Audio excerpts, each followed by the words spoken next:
Assalamualaikum warahmatullahi wabarakatuh.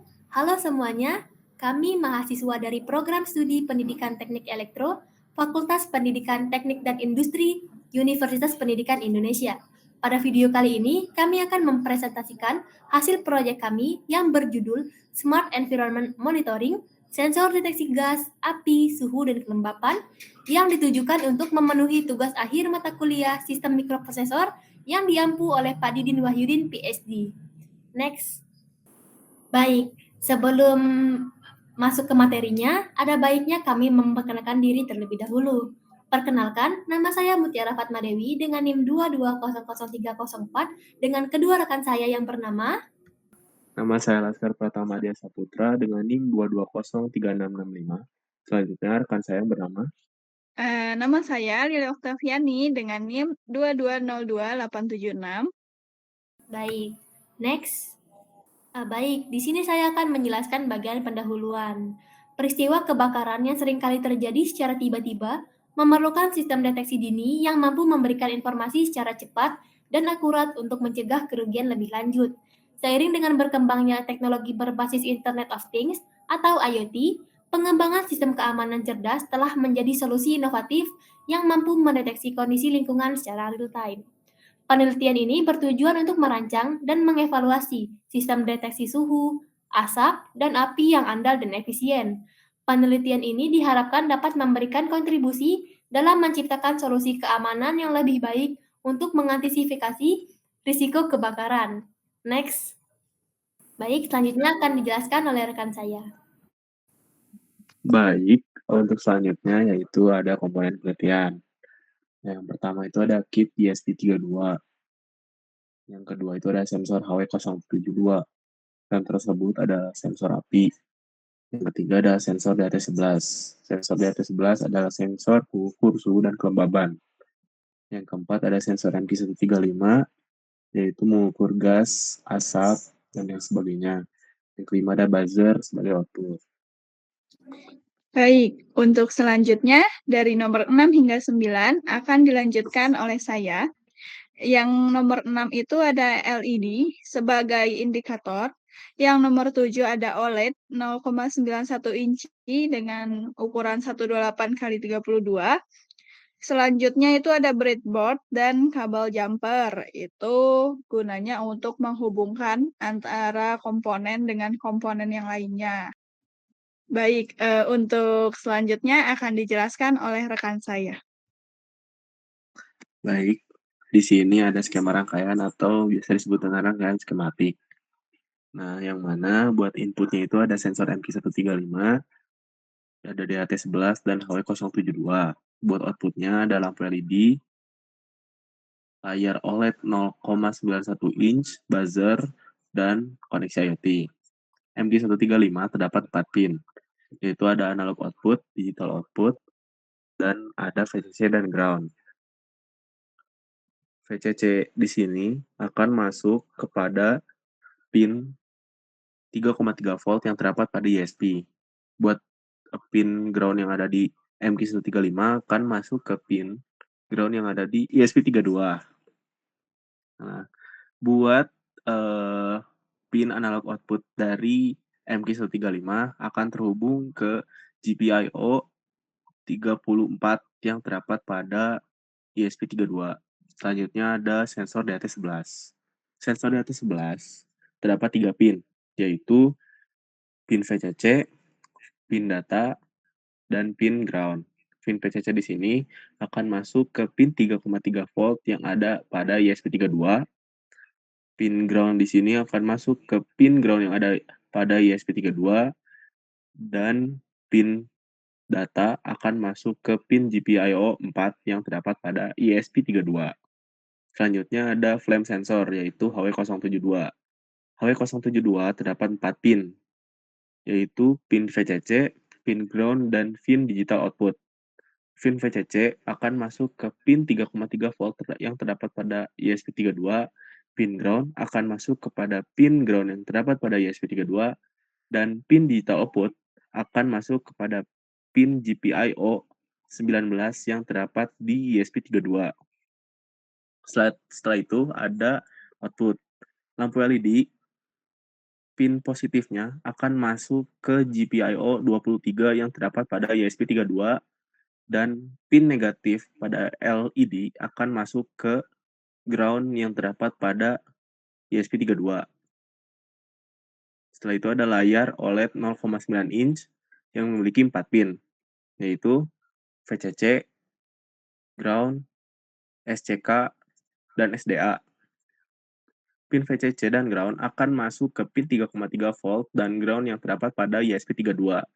Dan untuk SCK dan SDA akan masuk ke pin 21 dan 22 GPIO pada ESP32. Setelah itu ada buzzer. Pin positifnya akan masuk ke GPIO 18 yang terdapat pada ESP32 dan pin negatifnya akan masuk ke pin ground yang terdapat pada ESP32. Setelah itu, dikonekkan melalui aplikasi Blink agar terjadi konektivitas IoT. Buat slide selanjutnya akan dijelaskan oleh rekan saya. Untuk selanjutnya adalah cara kerja. Yang pertama, sistem ESP32 akan menginisialisasikan pin untuk sensor dan output dengan cara menghubungkan ESP32 ke Wi-Fi dan Blink Cloud untuk pengumpulan data sensor.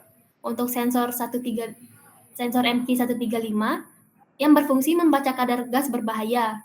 Apabila kualitas udara buruk, misalnya lebih besar dari 2000 ppm, maka akan memicu buzzer dan LED merah serta mengirimkan notifikasi ke aplikasi Blink.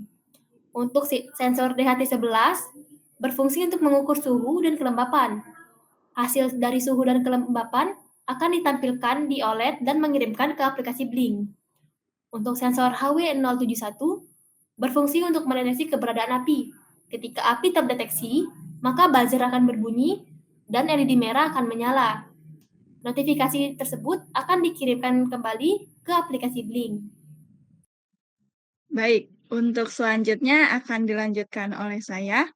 Yang selanjutnya akan dilakukan proses pengolahan data pada ESP32 untuk menentukan respon.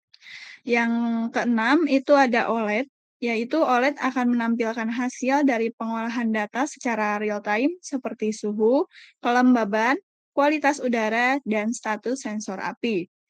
Yang selanjutnya ada pada Blink, yaitu aplikasi Blink akan menampilkan data sensor untuk monitoring, mengirimkan notifikasi saat ada kondisi bahaya, seperti api terdeteksi atau kualitas udara yang buruk, dan memberikan kontrol manual seperti menyalakan atau mematikan LED atau buzzer.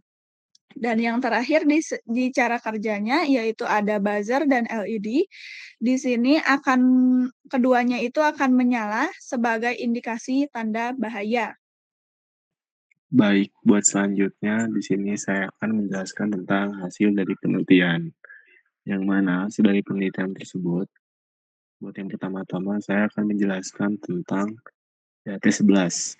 DHT11 akan memberikan data secara real time, yaitu suhu dan kelembaban, yang mana ketika suhu melewati ambang batas yaitu 35 derajat, buzzer akan menyala yang disertakan oleh LED merah.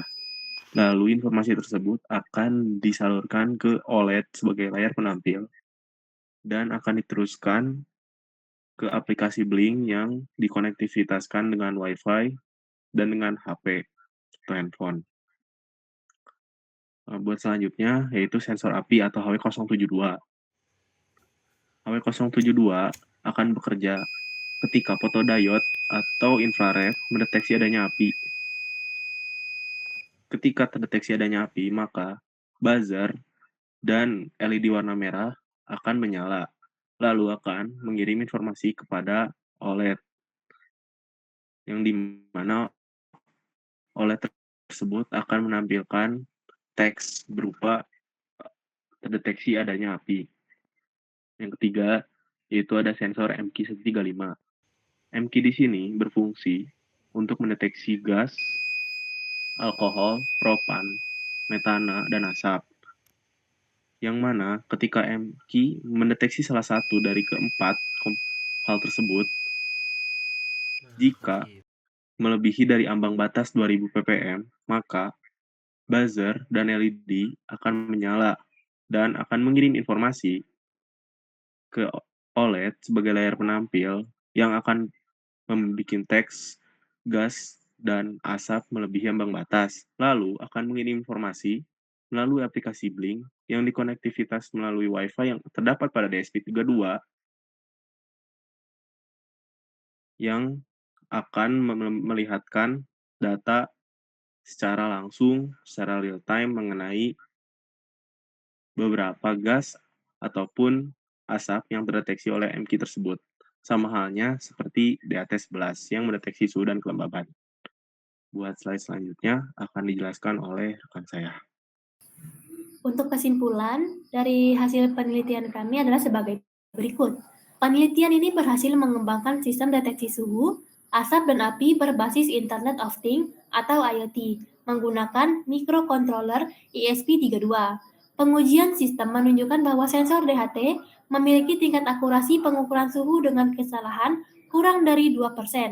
Sensor MQ dapat mendeteksi asap pada konsentrasi minimal 0,1 ppm dan sensor HW072 efektif dalam mendeteksi api dalam jarak 1-5 meter. Dengan integrasi sistem yang baik, ESP32 mampu mengelola data dari berbagai sensor secara efisien, menjadikan sistem ini solusi yang andal untuk meningkatkan keamanan di berbagai aplikasi lingkungan, baik domestik maupun industri. Baik, itu tadi merupakan penjelasan dari hasil penelitian kami. Penelitian ini masih memerlukan perkembangan yang lebih lanjut guna memaksimalkan fungsinya. Mungkin segitu saja yang bisa kami sampaikan. Apabila ada saran bisa disampaikan melalui kolom komentar ya. Baik, kami akhiri dengan mengucapkan wabillahi taufiq wal hidayah. Wassalamualaikum warahmatullahi wabarakatuh. Terima kasih. Follow guys, subscribe.